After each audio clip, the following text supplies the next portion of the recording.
Is this thing gonna start? Oh shit, it did start. I had it muted. My bad. What's up, everybody? Oh boy, I am here with WWE Raw. What's this? February 22nd, full show review.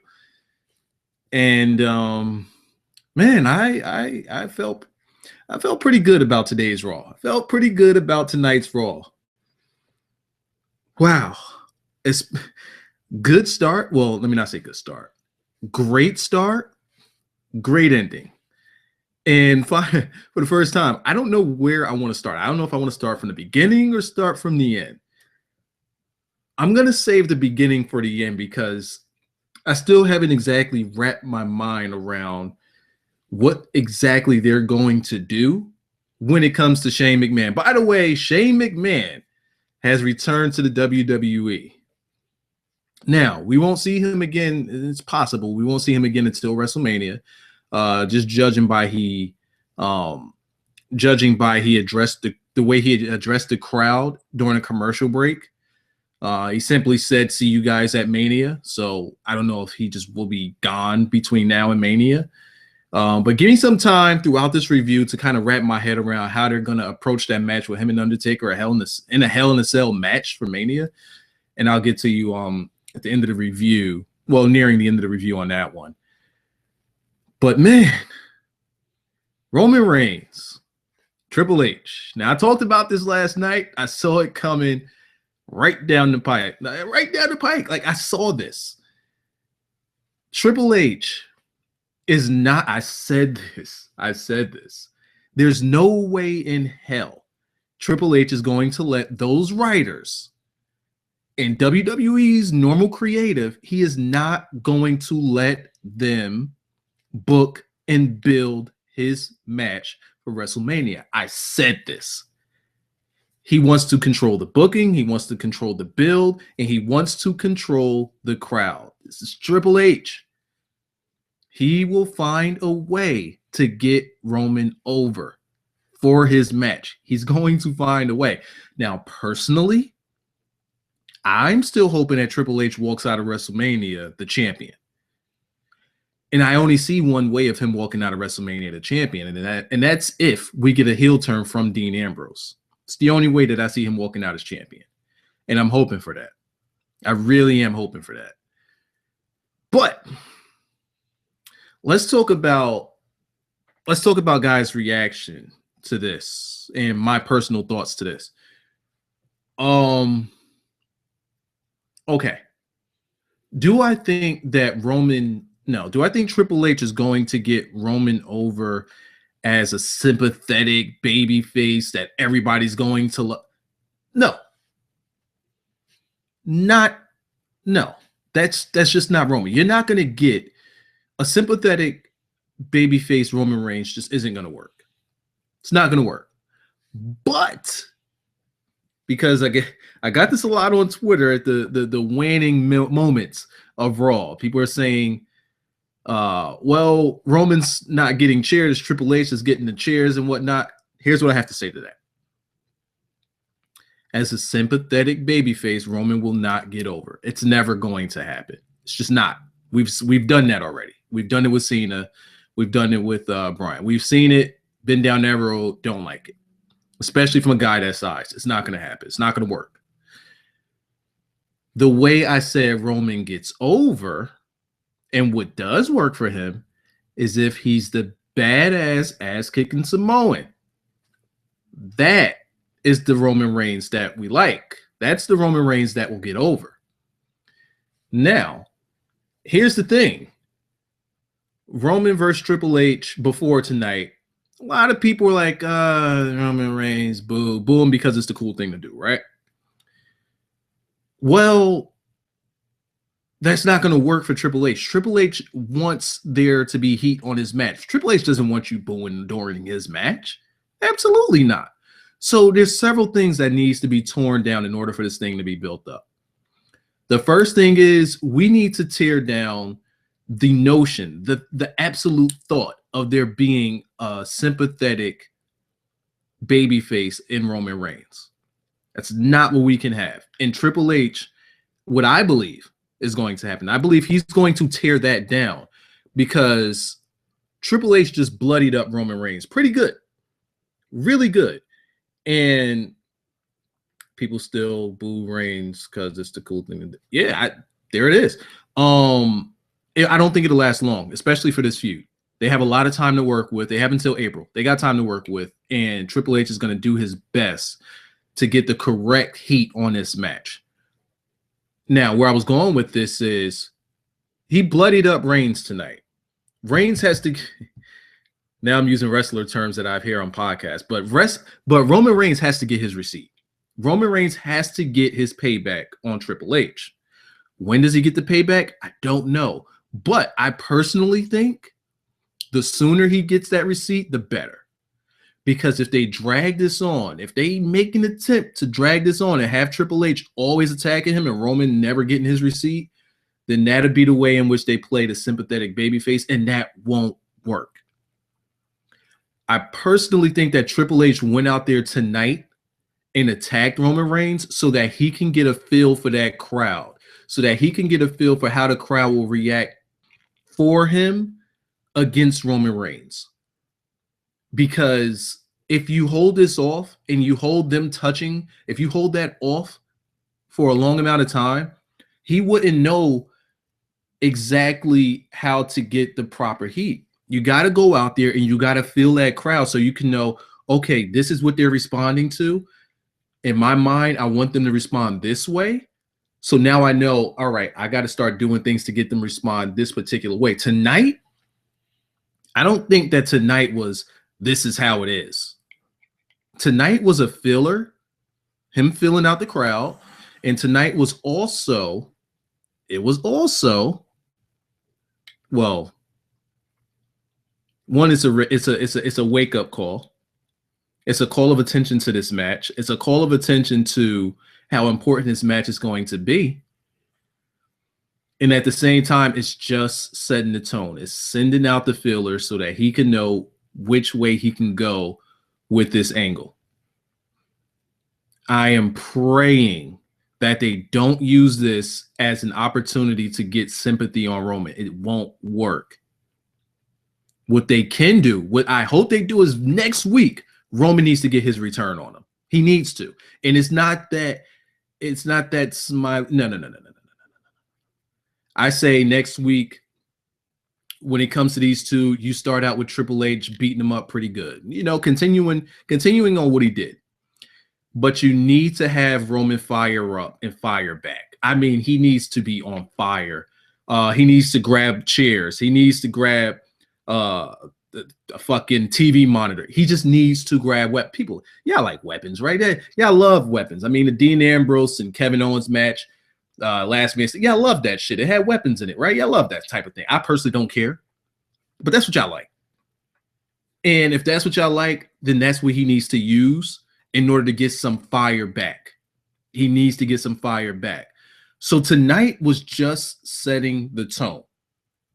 Of course, Triple H is going to get cheered tonight because he's doing what people want. He's doing what the people want to see happen to Roman, because that is how the people feel. They want to rebel against the machine. The machine being the booking, the writing, the way WWE is being produced. That is how people feel against it. So Triple H went out there and did what everyone wanted to do. Kick the shit out of it. I'm not saying he's kicking the shit out of Roman Reigns. He's kicking the shit out of the WWE presented Roman Reigns. And I'm all for that. Tear down the WWEized Roman Reigns. That way, and again, I'm just hoping here. I'm not saying that this is how it's going to be, but I'm hoping that it is this way. You tear down the WWEized Roman Reigns and you build up that Samoan ass kicker Roman Reigns. Because going into WrestleMania, and I tweeted this, the cerebral assassin versus the family man, that's not going to work. You need the cerebral assassin, which you got tonight, versus the Samoan ass kicker. Well, he's Samoan. He's not kicking Samoans' asses, but the Samoan badass. There you go. I'm 100% on board with the Cerebral Assassin versus the Samoan Badass. And I'm pretty sure you guys would be too. That's the match that will sell WrestleMania. That's the, well, it's already going to be. I mean, you got Shane O'Mac and fucking Undertaker, Hell in a Cell. You got Shane O'Mac, period. That's going to sell. That's going to sell. People have been, man, if you guys weren't around during Shane O'Mac's days, oh, just trust me. Shane O'Mac sells. I mean, we're not going to get the old Shane O'Mac, but I'm pretty sure it's going to be fun nonetheless.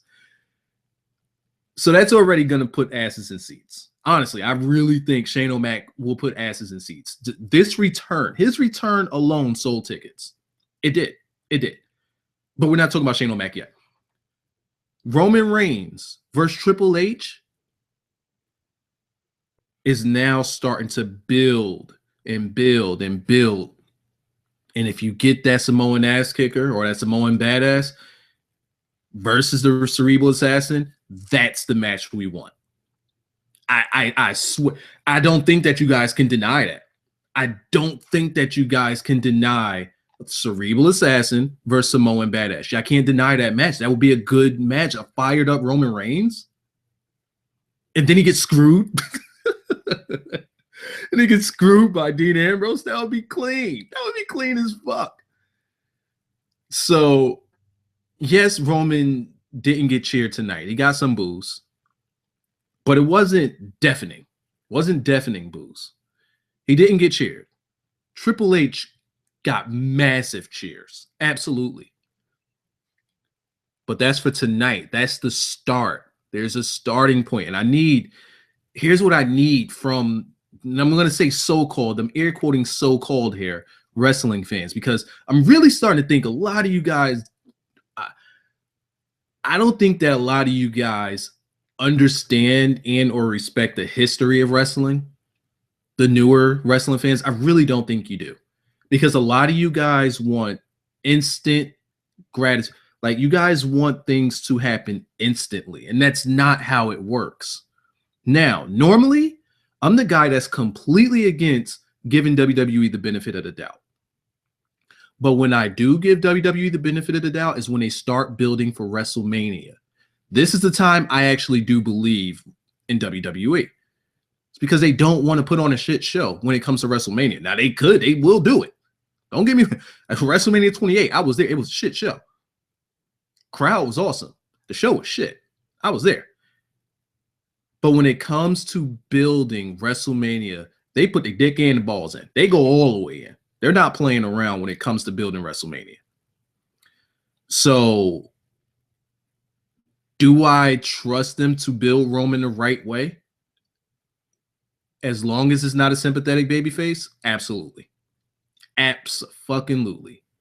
What will they do with Roman after it? That's where I jump back off of that wagon. After WrestleMania, I go back to doubting WWE. Building for Road to WrestleMania, I'm on board. I'm on board. I'm always on board with Road to WrestleMania. So, there was a match with Sheamus and what's that boy name? Roman Reigns, sitting here talking about Roman Reigns this whole time. I forgot his name. With League of Nations around. And the way Stephanie had this thing set up, it's like, come on, Stephanie, nobody believes you. It's like, you're going to get Sheamus tonight. And Roman Reigns smirks. It's like, these guys, they don't even believe in it.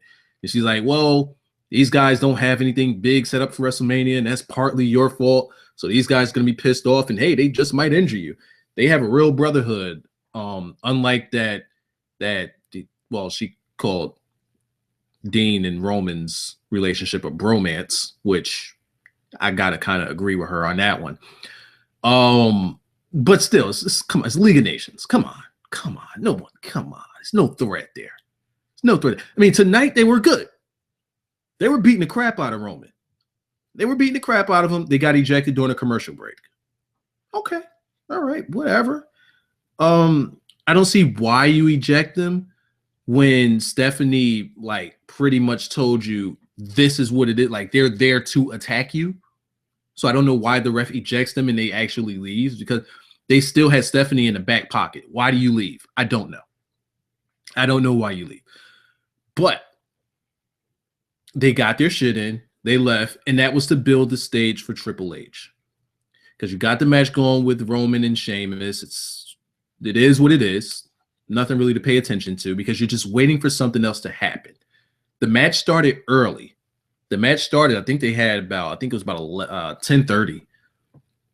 So you know they had a lot of time to work with. So you're wondering, okay, what's the next thing that they're going to do here? Somebody else coming out? Like, what's happening? And then Triple H music hits.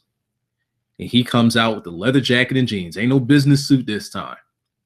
When he came out with that leather jacket and jeans, I said, oh, shit's about to get real, bro. Shit's about to get real. I swear, Sheamus evaporated. You couldn't find, it's like he blended in with the mat. This guy was gone. Sheamus was gone. Goes in there, attacks Roman. Roman gets his shit back. Crowd boos a little bit. Take it to the outside. Triple H grabs a ring bell, hits Roman Reigns. Crowd starts heating up for it a little bit.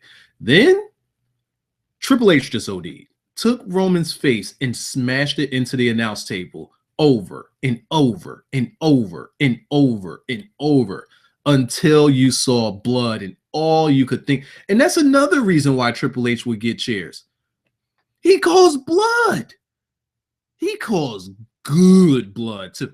Not that Undertaker Brock Lesnar, I just so happened to cut myself on a piece of paper blood. No, he got that real clean, nasty, Walking Dead blood on him. Like, ugh, ooh, bloody mess.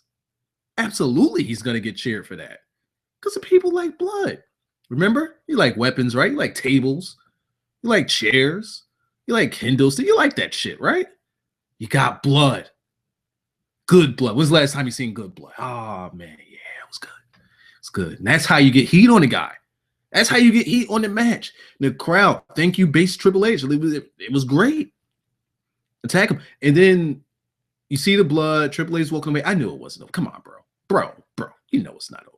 You're going to catch this. You're going to catch a pedigree. You got to catch something. This ain't over. You know it's never over with Triple H. So goes in there. He finishes the job. Comes back and he celebrates. And I honestly believe this should be, I'm hoping, this should be the last time you see Triple H celebrate to the crowd. This should be the last time you see that celebration to the crowd, raise the title and triumph. That I believe was for the Detroit crowd. Because that crowd tonight, that was an excellent crowd. From start to finish, that was an excellent crowd. Excellent. They weren't going into business for themselves. They're not saying we are. They're not doing none of that shit. They're cheering because they like what they see. They're cheering to encourage the guys in the ring. They're cheering to encourage the angles. And when something isn't good, they shut the fuck up. That is what I like to see in the crowd. Absolutely love to see it in the crowd. All right. So now let me look at what I have here. Let's look at the list of things that I have here to talk about. We're gonna do is the way we did it last night, where we kind of hop around a card. It's not gonna be in order. It's gonna be kind of in the order of the way I fucking feel like it. So deal with it. Let's get some stuff out of the way. Let's get AJ Styles and Chris Jericho out of the way. Chris Jericho's out there to cut a little promo, put AJ over. He wants him to come out, lets him know he respects him, and I guess he's his boyfriend now. Really good match. You are phenomenal. Yada yada bang bang. Out comes the social outcast to say nobody believes this bullshit. Now all of a sudden you guys are brothers, and not brothers, but you guys are boyfriend and girlfriend. Like it led to a match. Chris Jericho still has the power to grant matches and create matches. So Chris Jericho for Raw GM. Yeah. So they had a match. Who you know who won? Come on, so don't get cute. Let's talk about Ryback a little bit here. Ryback was in a 6-man tag team match. He was teamed up with the same guys he was teamed up last night at Fastlane. He ended up leaving said team after a pretty decently timed match. They had some time. Ryback left his team. And immediately people said, heel turn. And I'm just looking like, well, let's just see what happens here. Let's find out why he left. Because it's not as if Kane was reaching out for a tag. No, and by the way, I can talk about Kane, Ryback, and Big Show, motherfucker. I can talk about them. It's not as if Kane was reaching out for a tag or anything. He just so happened to look at Ryback. Ryback gets down and he leaves. So I didn't sense heel turn. I just wanted to see what would happen. And then when we got him in the back, he did a little backstage response as to why he left.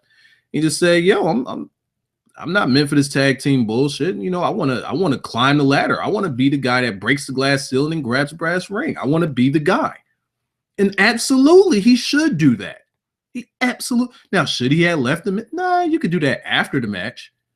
You could do that after the match, have a talk with the guys and say, "Hey, it's been real. We had this tag team going. Really appreciate it. I need you guys. You guys have both been to the top. You guys have both been champions. I need you guys to let me know how I get there. And then we go our separate ways because I want to do this on my own. But I wouldn't mind you guys' experience tutelage for a brief moment. I wouldn't mind that." But he didn't do that. He just walked out on him. But he also said, "I have no gripes with those guys, no beef with those guys. I just want to get to the top." I'm good with that. I'm guessing that they left that particular line in there to let you know that Ryback's not probably not turning heel. But at the same time, if they wanted to have Ryback versus Kane or Ryback versus Big Show, this is the thing that sets that up. Now, do I agree with those particular matches? No, which is why I would have said Ryback after the match says, "All right, we had the tag team thing. I don't want to do that anymore, but I would like for you guys to tell me how I get to the top." This way, we avoid Ryback versus Kane, Ryback versus Big Show. We avoid that shit. I'll be fine with that. Sasha versus Naomi. Seriously, somebody get me her P.O. box address so I can send her some sweatpants from the Big and Tall shop. Or like she's ridiculous. Good match. Good match. Naomi has been like she's just been getting so much better. Like she's been good for a while, but she's really owning this role as a heel. Like she's believable. She's that in-ring heel, whereas Charlotte is that on the mic heel. Naomi gets it done. Well, she still loses. She's a loser. But her heel work in the ring is superb. I love it. I absolutely love it. Good match with her and Sasha. But one thing I got to say about Sasha, they got to start getting some heat on Sasha. Seriously. Because let's think about this. Now, I'm calling people hypocrites on this one. The same way that they're putting out, let me give you guys a difference. Let's say Cena, let's say Roman Reigns. There's a difference between those two and Sasha. One, Sasha can wrestle. She could talk, John Cena could talk. Roman Reigns still working on that. She could wrestle, they both aren't the best technically sound wrestlers. Sasha is. So Sasha is the full package. But if you guys disagree with the way they give wins to Reigns in the way that they give wins to Cena because they want to push somebody to the top, it's the same thing here with Sasha. Not only does she not lose whatsoever, I don't think she's taken a pin yet. Not only that. Now, I'm not here to say things that you guys are going to agree with. I'm here to just give my own thoughts on things because I know this isn't going to be the popular opinion here. I know it's not, but again, this is my own personal opinion. Don't give a fuck about how you feel about it. You're all entitled to your own. I honestly think that Sasha needs to catch some of these beatdowns. She always leaves on top. That's a problem. That is a problem because now I start to get a little more invested into Charlotte. What's going to happen? You know the outcome with anything that Sasha's in. You just know the outcome. She's either going to win the match, or if there is no match, she's going to leave standing on top. There's never any heat on the girl. So I'm thinking long term with Sasha when I'm saying, okay, At what point do you ever get behind her? Because there's going to be that point where you're saying, damn, she wins everything. That's how wrestling fans are. You're all like that. Oh my God, she wins everything. When is she gonna lose? I'm saying it now before it gets hot. Because I'm telling you, that's exactly what's gonna happen. It happens to everyone that they do this to. She needs to get some heat on her. She does. She needs to get like a lot. Like they should have gotten a loss on her out of the way. They should have gotten that out of the way by now. Because there's going to be a time where people start to imagine this. Imagine Asuka comes up and she J-Brones out Asuka. That's when people are going to be like, oh, hell no. All this bitch does. That's when it'll click in your mind. All this bitch does is win. When does she ever lose? Not only that, when do they ever get heat on her? When is she ever not the one standing tall when it's all said and done? When is she ever the one? It'll take someone like an Asuka to come in there and get jobbed out to her before y'all see that. I mean, then it'll click. You'll be like, damn, all this bitch does is win. And then you'll get tired of it. It takes that one person that you guys like to lose to somebody that always wins before it clicks. I promise you. And I'm calling it now before it happens. They got to get some heat on the girl. Got to get some heat. All right. Who are we going to tackle next? Neville and the Lucha Dragons versus New Day. Pretty good match. I like the end sequence where Michael Cole. God damn you, Michael Cole. A 450. The motherfucker. God. Apparently, Cole doesn't know what a 450 is.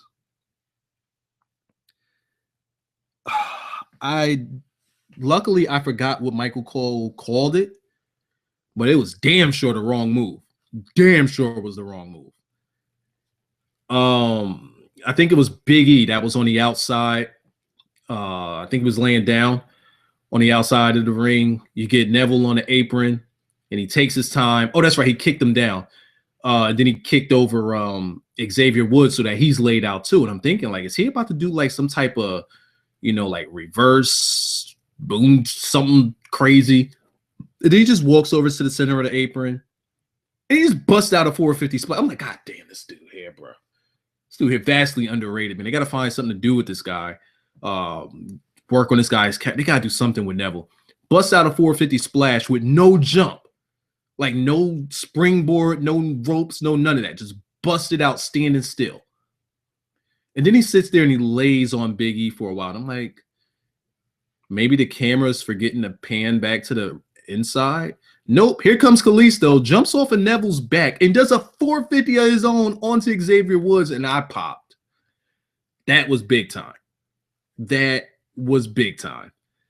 And then in the inside, of course, Hunico here, Sin Cara, gets distracted by this, catches a trouble in paradise for his troubles, and he goes night-night, and they lose. so there you go. It was a good match. A lot of good sequences in this one. I enjoyed it. Who did we get? Who else did we get on tonight's Raw? We covered Triple H. We covered Neville. We covered AJ Styles. Covered Sasha. We covered Ryback. We did Roman Reigns and Sheamus. This guy, the Godfather, is going to be inducted into the Hall of Fame. Of course, they couldn't say whole train, so they say you're gonna ride the train, and then and instead of saying pimping ain't easy, you got JBL saying it ain't easy. Like, come on, dude. Just if you're not gonna say the lines, then just don't say it. Just find something else to say. Don't call it the train, and don't say it ain't easy. What ain't easy? And what's the train? It's the whole train, and pimping ain't easy. Come on, work with me here. Shane, man, this was a very fast Raw review. There was a lot that I liked about Raw, and I'm just flying through. Let me see something. Let me check through some other notes here. Oh, I gotta talk about Dean and Brock. Okay, so we're gonna do that now. We're gonna talk about Dean and Brock. How am I? Yeah, it's right here. Dean challenges Brock Lesnar. Okay, let's talk about this a little bit. I called this last week. Right? I did, right? I I called this last week. I said Dean versus Brock at WrestleMania. I said this, right? I did. That's because I said, but let's run this back a little bit. Let's run this back a little bit. Triple threat match. Dean versus Brock versus Reigns. I don't possibly see WWE getting behind a main event with Dean and Triple H. Is Dean as big of a draw as Roman Reigns? You can put him on the same level. You can put him on the same level. In WWE's book, they are going to say Reigns because that's the guy that they're building for the future. They're building up Dean too, but they're not building up Dean to be on the same level as Reigns. See, now here's the issue. Here's the issue right here. Here's the issue with who's the biggest draw now.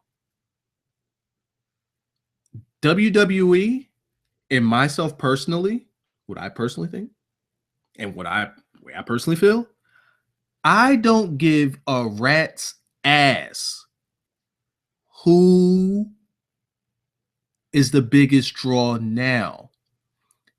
That is the problem in WWE. So if you say that, well, Reigns isn't a bigger draw than Dean, you shouldn't give a fuck. And the reason is, right now, WWE's biggest problem is the fact that they're not building guys to be big enough to draw. Right? I think we all agree with that. They haven't done a good job with building up guys to be big enough to be a draw. So they're now taking out the time to build up not one, but two guys. Two guys. Would have been three if Seth was still around, but two guys. And not only that, but they want one of them in particular to be the face. Now, I've always said you shouldn't have just one face of the company. You should have several guys that could carry that flag, because that's what was wrong with the company for the past 12 years, is having one guy as the face of the company and everybody else is just a part of it. But they're trying to build stars, and they need somebody to be the flag bearer, at least for now. You have to elevate someone to be higher, because if you have two guys that are at the same level, that are young in the biz, or that are young in WWE, you can't build up. I personally think you can't build up. How do I say this? You can't build up two baby faces at the same time. I don't think you can build up two baby faces to be top tier at the same time. Where's the heel? Where's the heel that he rivals with? That's what you need. So now, by the way, I'm still talking about how I got to Dean being able to challenge Brock. I ain't forget about that. And that's going to tie into this. I'm going to smarten you up a little bit, at least to how I think. So you can start thinking, you need to start thinking like me and stop thinking like you. So look, I'm playing.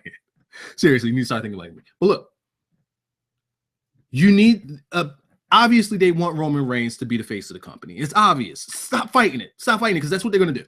Whether you like it or not. That's what they're going to do. That's what they're going to do. You need to build up another guy at or around the same level as him, and he needs to rival that guy. But who do you got? I've been saying for a while now, Dean needs to be heel. Roman Reigns doesn't need to be heel. Roman Reigns just needs to be a badass Samoan. That's all he needs to be. Is just a badass. That's it. He doesn't need to be a heel. He doesn't need. Now, can he be? Sure, he can be. He can just be a smug ass bad. Look at Austin. Look at Austin. Austin had heel tendencies. Austin had a heel type character. Austin was not a heel. Austin was a face. Did he do heelish things? Absolutely. Austin did whatever it took to win. Austin was a badass. He kicked people's ass. He fucking put semen in your car. Semen. He put cement in your car. He sprayed beer at you. Did that make him a heel? No. So what's this whole thing about Reigns needs to be heel? The only thing that does is it affects who he attacks. But if Roman Reigns is just a badass ass kicker who attacks everyone, he's a babyface. He's the guy that you want. But you need a heel that can rival him, and that's Dean Ambrose, who is a much better heel than he is a face. Easily a better heel than he is a face. Please watch Johnny Moxley. Please YouTube Johnny Moxley. For those of you who only watch WWE, who's not aware of Dean before WWE, please look the guy up and check out his heel work.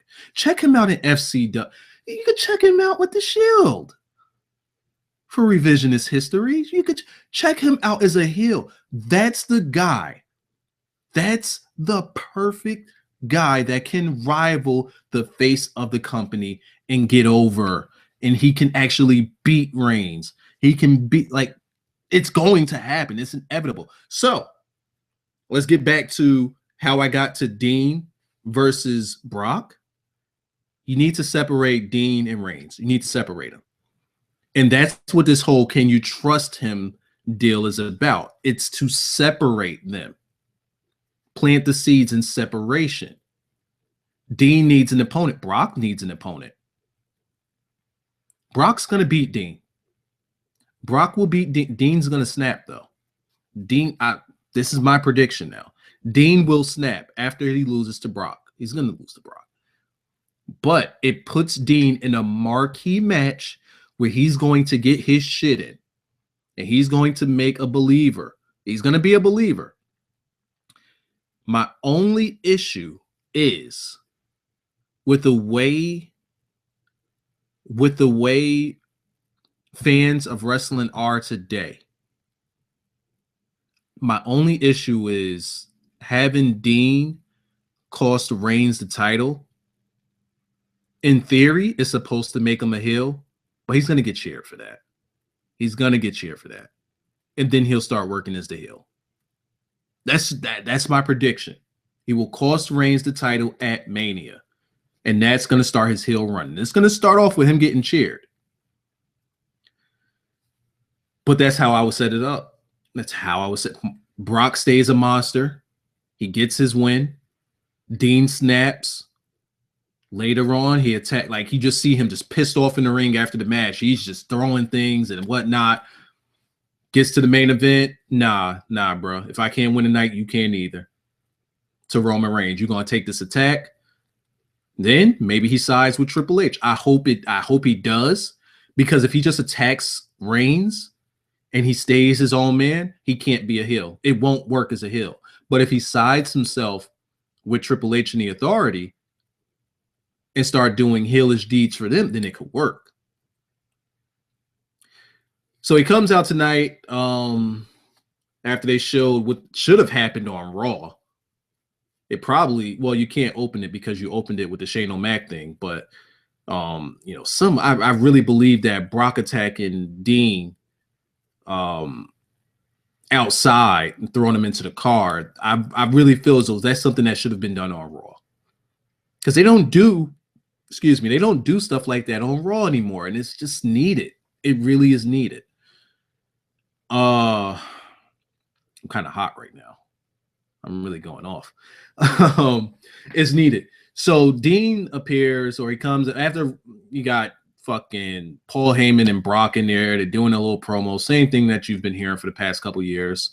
Brock, main event, Beast, Conqueror. There's nobody for him to challenge. Nobody wants him. He's just going to kill everybody. He attacked Dean because of this and yada, yada, yada. Well, whatever. Out comes and you hear the ambulance sirens, and first thing I'm thinking is, fuck, it's Dean. Why can't it be Scott Steiner? Because anytime you hear those sirens, you're thinking Scott Steiner. It just pops in your mind. But we know it's Dean. He's already done this ambulance thing before. Comes out. He says that he wants Brock Lesnar at WrestleMania. Brock Lesnar's intrigued. Catch a F5 for your feelings. Brock accepts, steps on him, and walks over him. Well, now. We have a match that I called. Now we talk about Shane O'Mac. This has really been a short review. How long have I been going? I feel like I'm cheating you. How long have I been going? 40 minutes. Feels short. Okay. Let me read this comment right here because I just seen the first line. Having Ambrose as a heel would be awful for Dean and Roman. Good for booking, but good for booking. Dean Ambrose may be a good heel. Hold up. All right, here we go. But the fans want to heel Roman. Same concept as Cena. Just becoming a badass won't make the I disagree. I don't even need to keep reading. I disagree. Here's why I disagree. I'm going to say it again. I said it last night. Maybe you weren't here. Roman Reigns and the Shield. Even when they were faces, they were still badasses. Were you booing Roman Reigns then? No. Roman Reigns, even after getting booed the month before and every week leading up into Fastlane 2015, was getting booed. He had that match with Daniel Bryan. Did he get booed after that? No. Roman Reigns fires up, turns badass, attacks Triple H. He didn't get booed for the whole next month. So I'm sorry, but I disagree with the line of just becoming a badass won't make the crowd cheer for you. I disagree because they did. And I'm pretty sure you probably did too. They won't buy into that. Reigns needs a heel turn. What constitutes a heel turn? You want him to be like League of Nations? You want him to be like, who's another heel? Who's a heel nowadays? You want him to be like Kevin Owens where he just talks a bunch and gets into shit match? Well, not shit matches, but gets into like just a shit position? What is a heel anymore? The only reason people are saying we want him as a heel is because they want to boo him. But at the same time, when he's been the guy that's been kicking ass in a serious tone, he got cheered. I really don't care for your wall of text right there because I disagree with it, and it's by proof. It's by proof from what we've seen. I'm going to say it again. Today's wrestling fans that I'm not talking about all.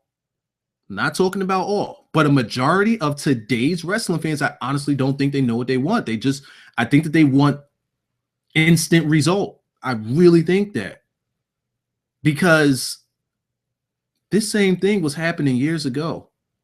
The same thing was who remembers Die Rocky Die? Who remembers Die Rocky Die? He went corporate, but the only reason that he got boos is because of how strong of a heel force the corporation was. And that didn't last long because he instantly started getting cheered. I think his boos lasted a month before he started getting cheered. And even though he was a part of that heel faction, he was a babyface. So I'm going to ask again, what constitutes today as a heel? What is a heel today? WWE doesn't know how to book heels correctly. How often do you see heels cheating? How often do you see heels making the lives miserable for faces? You don't see it anymore. Heels don't exist. Good heels don't exist in WWE. Go to NXT for that. That's where you'll find a real heel. But in WWE, they don't have any. Because they all are they all are bums. They're all jobbers. That's all they do is job. So I'm sorry, but if you want Roman Reigns, who WWE wants as the face of their company, if you want him as a heel, and all heels do is job out, I'm sorry, you're not going to get your wish anytime soon. It's not going to happen. Not going to happen. No. If it does, It'd be one of those things where it's like, oh, Roman turned bad guy. And then he becomes a badass. And see, there's a fine line there. Because he's never going to be the guy that just starts jobbing out. And WWE doesn't have heels that attack you backstage like a Brock did today. But Brock, okay, Brock technically is a heel. Do you see Brock as a heel? Yeah, I don't see Brock as a heel. You don't see Brock as a heel. Brock, to everybody's knowledge, is a babyface. In WWE's world, he's a heel. Again, what constitutes as a heel? I need an answer. I need an answer. What constitutes as a heel these days? Randy Orton was a heel. Randy Orton was a heel most of his career. What constitutes... Okay, let me add a word. What constitutes as a heel today? Because let's not forget, there has been a very big change from ruthless aggression to PG aggression, if we're going to call it that. It's been a very big change. And Randy Orton hasn't been a strong heel since way back then. Since way back then. I don't think he's been a strong heel since the 2000s turned 10. I don't think he's been a strong heel since. Again, what makes for a strong heel today? Give me a strong heel from 2010 on. CM Punk was supposed to be a heel. The guy couldn't get booed. He couldn't get booed. What makes for a heel? We don't know because they won't give it to us. But if you go to NXT, you will see heels. You'll see the Mechanics. You'll see a Samoa Joe. You'll see a Baron Corbin. You will see, you'll see a Eva Marie. You'll see a Nia Jax. You'll see, what's that girl name? Alexa Bliss. You will see heels and you know they are heels. And they get booed. WWE, if you're a heel, you're a jobber. NXT, you're a heel, you get wins. There's a big well, minus Alexa Bliss. But you get my point. Heels get heat. Heels on the main roster do not. Which means they aren't doing their job effectively. And it's not their fault. It's the fault of booking because they just have them as jobbers. Find me one strong heel today. If you want to say Kevin Owens, I disagree because they're making a damn good job at making you dislike Kevin Owens to the point where you just don't even give a fuck about the guy. That same Kevin Owens that came out and beat Cena in his opening match on the main roster, does he get the same reaction that he got then as he does now? No. That's what they do with their heels on the main roster. They make you not give a fuck about them. And they're not going to do that with Roman Reigns. Seth Rollins, you see what they were doing with him? That was him as a heel. Was he an effective heel? No. Was he a heel that you despised? No. You guys didn't like the way he was booked. You didn't like the way he was presented. Just how much heelish things did Seth do? Seth was always working underneath. Seth was always working underneath. He had to go against guys like, come on, he has Sting. Bruh. He has Sting. Seth worked underneath to the point where everybody was saying this guy's a babyface. Hell, his moveset was still babyface. What did Seth do that made you hate him? Other than them just pushing him out there and having him be 70% of the Raw show. I mean, sure, that'll get you to dislike somebody, but he's not doing anything against the faces that'll make you hate him. Sure, the stuff that he did with Dean was great. That was great. How long did it last? Didn't last all that long. That is a feud that could have extended for a year. WWE managed to get it all done within 4 months. They didn't get him working on top ever since. A heel that worked underneath. Hey. To the point where they considered him a babyface. Again, what makes for a heel? We don't know. We don't know. So let's talk about Shane. That went on long. I needed some time here. I needed to make sure that We had some good time here. Good God, 427 people here for the Raw review. Thank you guys for coming through. So let's talk about Shane O'Mac a little bit. Even with me doing all this ranting here, I still don't know what the fuck they're going to do with Shane and Undertaker. All of me is saying we want Undertaker to take a dive, you know, take one for the team, have Shane win so that he can have control. Well, let's talk about this segment. This is supposed to be the segment in which Vince McMahon presented someone with the Vincent J. McMahon Award, the most prestigious award, so prestigious that no one has ever been presented with it. And a lot of people were predicting that this would lead into an angle, and sure it did. Stephanie comes out. She has a speech already prepared. She's talking about how her and Triple H has done a lot for this company, yada, yada, yada. So she would like to accept that here comes the money, and out comes Shane O'Mac. I mean, okay. I looked at the pop, right? Pop was huge. It was a huge pop in sound. But when I looked at the crowd, when they first played the music and they first showed the crowd, not everybody was popping. I don't think a lot of people there wasn't familiar with that music drop. And I'm listening to the audio and I'm looking at the crowd. I'm like, it looks a little enhanced, at least at first. But once Shane came out and did, you know, his little running thing across the apron, not the apron, but the entrance ramp, that's when people started to get into it. That's when they realized, like, oh, this is a big deal. And they started popping even more. So I'm not saying that it was a disingenuous pop reaction or audio. I'm just saying something didn't match there. Something wasn't right. Something wasn't right, at least at first. But then when he's coming down to the ring, he got to the ring, that's when it was insane. It got insane after that. And Shane dropped a lot of bombs without dropping a single bomb. Like, I like when Stephanie's going on about how you know, Shane quit on the company and, you know, he hasn't amounted to anything, and the company is hers, get out of my ring, and yada yada yada. And Shane's like, she doesn't know, does she? I'm just like, oh fuck, this is gonna be good. Now I knew that they weren't going to uncover anything because you got to use that as the angle as well. But I like the delivery.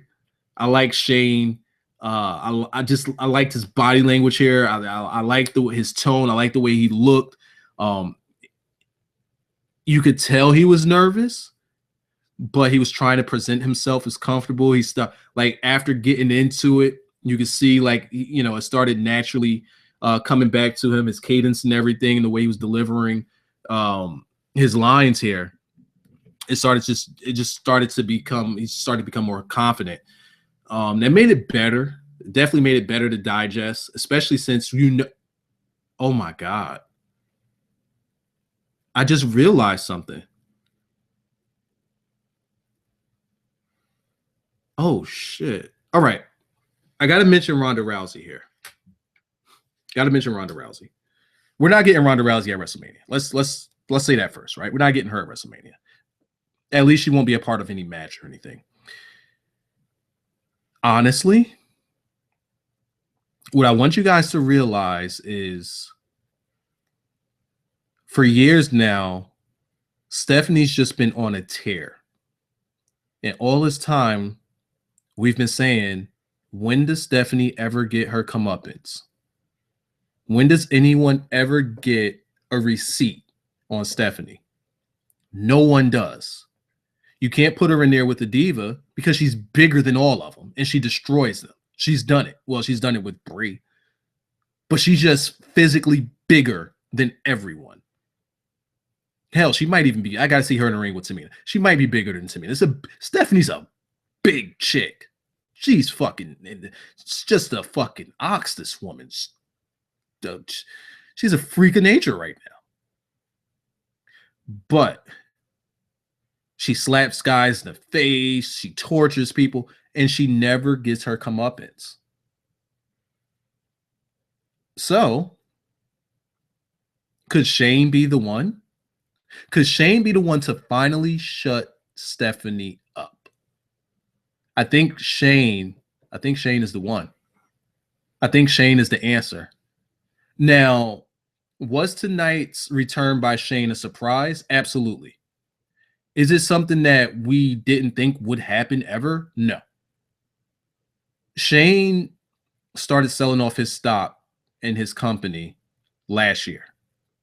And that's when it was rumored, oh, Shane might be coming back. He started selling off his stock. And they held off. Shane went out on the interview and said, no, I'm still building businesses. I really can't do WWE. And it went on so long that a lot of people probably just forgot about it and just said, all right, Shane's doing what Shane does. Shane's busy. But I think that once Shane started selling that stock, fuck you, tongue twisters. Once Shane started selling that stock, see, here we go again. Fuck you, tongue twisters. But once he started doing that, I think that that right there was the time in which they started trying to figure out what's the best time, what's the best way to bring Shane back. And the way that they tied this in with Shane, saying, Stephanie, you guys have driven this company into the ground. Ratings dropping, attendance dropping, stock dropping, everything is dropping. Guys are getting injured on your watch. Whoo! If he would have mentioned Daniel Bryan, that would have been GG. He said, all of this is going on your watch. That's not good. And he let Stephanie know that the only reason she's in this position is because he allowed it to. He allowed her to be. He allowed it to happen because of the share that he has in WWE. But then Stephanie goes and says, I forget the line that she said, but she was pretty ungrateful for someone that was given the position that she was given by her brother. She was very, very ungrateful. Interesting, Stephanie. Probably a pretty bad line. I don't remember what the specific line was, but I remember it being stupid. Vince asks her to leave without giving her an explanation of what the hell's happening. What was the situation in which Shane bailed out Vince? I'll talk to you in the back. Then not Triple H, but Vince sets up a match. He says, Shane says he just wants to run Raw, not the company. He just wants to run Raw and make it good again. Again, ties in for a good line here because the company, IRL, has been shit. And they used IRL stuff here to put it over even more. Shane wants to change it, instantly making him a babyface because that's what the crowd wants. And Vince says, okay, I'll put that on the line. A good old-fashioned McMahon rivalry going on again, ladies and gentlemen. Big rivalry once again. I'll put that on the line.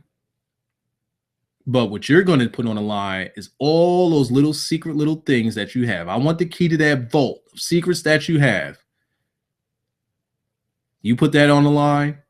I put Raw on the line against an opponent of my choosing on the day of my choosing. Shane McMahon says, I've already danced with the devil before. I'll do it again. Shook his hand. And he said, we ain't going to even wait. I'll tell you who your opponent in time is right now. Your match is going to be at WrestleMania against The Undertaker. And I just sat there and said, we knew that was coming. Well, I hope you guys felt that was coming. Once he said, you're going to be in a match with my choosing. I hope y'all thought it was The Undertaker. And then he said, not only that, but it's going to be in Hell in a Cell, so you can't take your ball home and run, or take your ball and run, or whatever. And I just sat there and I just started thinking, what the fuck are they going to do? How are they going to, How are they going to build this? First, how are they going to build this without Shane and Undertaker consistently being there? How do they build this? Second, how do they get out of this? You have Undertaker's WrestleMania legacy on the line, but you have what the crowd wants, which is a better Raw on the line. So it's as if Vince is making the crowd choose what's more important. Do you guys want to keep the Undertaker's legacy alive at Mania? Not streak, legacy. Because what the picture they want to paint is, how could Shane lose to Undertaker? This is the Undertaker. If you lose to a guy like the Undertaker, come on, your credibility's shot. We're going to hate you for that. Well, Undertaker's credibility is shot. We're going to hate WWE for that. But at the same time, while you're hating WWE for that, we're going to let Shane have that WWE that you're pissed off about. The way that they save this match, I don't know how they have a full-blown match here. That's the problem. I don't know how they get to the end, but an end that I would like to see happen is Undertaker lay down for Shane. Maybe Vince McMahon makes Undertaker, he gives him a bribe that he can't refuse, at least during the match. And Undertaker kicks the crap out of Shane. And then, toward the end of the match, Undertaker realizes what's more important. And what's more important is the future of the WWE. And he lays down. I think that saves face for Taker after kicking Shane's ass. I think that gives Taker more respect. And I think that it helps so that the fans don't look at Taker's legacy and count this against him.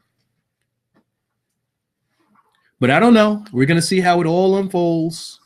Coming closer to Mania. We're getting there. But the road to WrestleMania, at least tonight, looks a hell of a lot better than it did a week ago. That's all I have for the Raw review. I'll take a look at the comments, see what you guys are talking about, and then we're going to get up out of here. Babyface Taker, Bullet Club running. I don't see why you would do a Bullet Club running. Mr. Pro Gaming, I was thinking the same thing. Evan Ladner. I hope I'm saying your name right. Love this idea. Trey Holmes, why Triple H do Roman like that? Rewind the show. I talked about that in the very beginning at length. Wise a look at that last tag. Supposed to say hoo-ah. Wiser got a chip. Fuck you, Wiser, Bob James. Absolutely. Fuck Wiser. Are we getting Owens triple threat with AJ and Jericho? Take Jericho out. Give me Owens and AJ, and I'll be good. But again, who do you have as a winner there? That's the part that sucks. Ryback versus Goldberg at Mania. This actually does make it so that you go that way. You get Ryback by himself, and with the way that he want to go, then yeah, you got to do that. You got to do that. Sheamus disappeared like Solid Snake, though.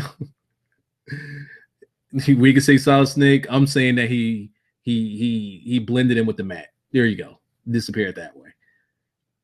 This show needed some Ziggler troll. You know what? Maybe that's why Raw was good tonight. We didn't see Ziggler. Shane act like Vince wasn't his dad. I didn't see that. Damn it. I was about to say somebody. All right, there we go. Mustafa Zaid, since he said I'm ass and mad and now he wants me to say his name. Fuck you, Mustafa. Is that good enough? Fucking A. He's losing to Dean or Seth. Maybe I missed something there. I probably missed a question. Yeah, I missed a question somewhere. What's up with your father? That's actually, I guess you're saying that Shane said that about Stephanie. That's actually pretty common. I would think it's pretty common. Because I do that like in my family, we do that a lot. Like I'll say to my mother, instead of saying my brother or anything, I'll say your son. Or if I'm talking to my brother or sisters, we'll say like your mother instead of saying mom or mother or anything like that. We'll say your mother, like it's not our mother, it's your mother. Or when I'm talking to my aunt about my brother, or about when I'm talking to my aunt about her sister, which is my mother, I'll be like your sister. Or she'll say, it's just, I don't know. I know I do it. There's got to be other families. I can't be the only one that does this. Even when I'm talking about my kids, I'll say to my kid's mother, I'll say like your son or your daughter, and they do the same thing. I don't know. I think it's usual. I think it's normal. I don't know. So Shane doing it, I wouldn't even notice it. I didn't even notice it. Adam for creative, and you're talking about Adam from what culture? He has a lot of good ideas. He's a lot of good ideas. There's sometimes I watch those videos and I'm like, damn, I just want to step in there and just tweak some of that. Just want to tweak some of that stuff. But he has his channel is fucking awesome. Wise don't be having no chill, but he be right though. Hey, bruh. Give it to you the only way I know how to, man. I know that I'm not really here to say things that everybody agrees with, which is why we have our own opinions. And if I was saying things just so that, it's things that you all agree with, then that would be a shill. I wouldn't be any different, Gotta say what you believe, you gotta say what you feel, you gotta, have your own opinions. And I think that's what people respect you for. How about them donuts? See, I need to chill. I actually gave my son one of them. So don't say anything about, I swear, you say something about them donuts, I'm stopping this stream. Let me work. Why is it who debuted night after Mania for NXT? Who's gonna debut is what you mean. Zayn and Joe were the ones that are being talked. Zayn and Joe, they're the ones being talked up. I'm thinking maybe Bayley too. Bayley, she could be called up. She really doesn't have any place in NXT now, especially with Asuka.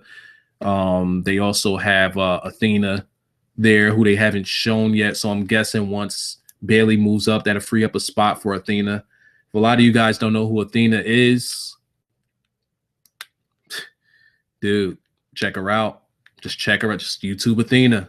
Just YouTube Athena. NXT women's division is serious. They have people you haven't even seen yet. It's serious. You should contact yeah, I'm gonna go on ahead and end this stream. Yeah, who is that ended the stream? Who is that? Let me see that name. Want to personally thank him for ending this stream. Who is that? I can't even pronounce your name, but sir, you've ended the stream. I got a little more respect for myself. Sir, I'm out of here.